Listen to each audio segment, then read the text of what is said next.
வணக்கம் நண்பர்களே, தோழர்களே, தோழிகளே. இன்றைய தினம் சுதந்திர தினம் சிறப்பாக கொண்டாடி இருப்பீங்க, பாராட்டு. ஏன்னா ஒவ்வொருவரும் ஒவ்வொரு தொண்டு, ஒரு உதவி செய்யணுன்றது எல்லாருடைய விருப்பம், ஆர்வம். அதை போல தான் இன்றைக்கி ஒரு சிறப்பான தொண்டு நான் செய்தேன்னு சொல்லிட்டு, இது பெருமை கிடையாது, எல்லோரும் நீங்களும் அப்படி செய்யணுன்னு.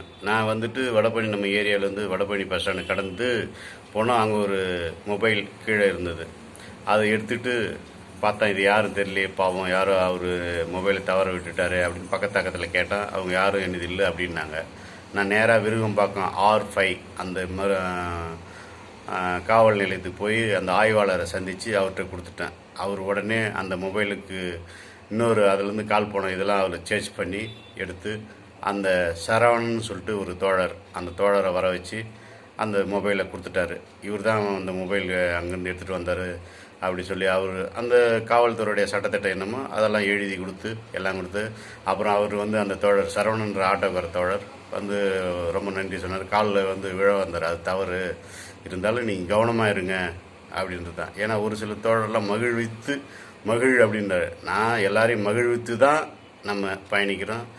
ஒரு சமூக தொண்டு, சமூக சேவை, அது மாதிரி தான் ரத்த தானங்கள், மற்ற அன்பளிப்பு எல்லாமே கடந்த 20 ஆண்டாக செஞ்சுன்னு இருக்கேன். அதுமாதிரி நீங்களும் செய்யுங்க. உங்களால் ஏற்றது எல்லாத்துக்கும் உதவி பண்ணுங்கள். இந்த சுதந்திர தினம் இனிமையான சுதந்திர தினமாக எனக்கு அமைஞ்சது. நான் உதவி செஞ்சுருக்கேன், நீங்களும் அது போல் உதவி செய்யுங்க. அதுதான் அந்த R5 காவல்துறை உள்ள அனைத்து தோழருக்கும் தேங்க்யூ, நன்றி, பாராட்டு.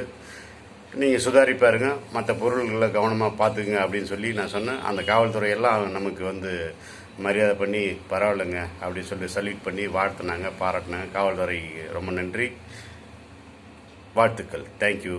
ஜெமினிகாந்த்.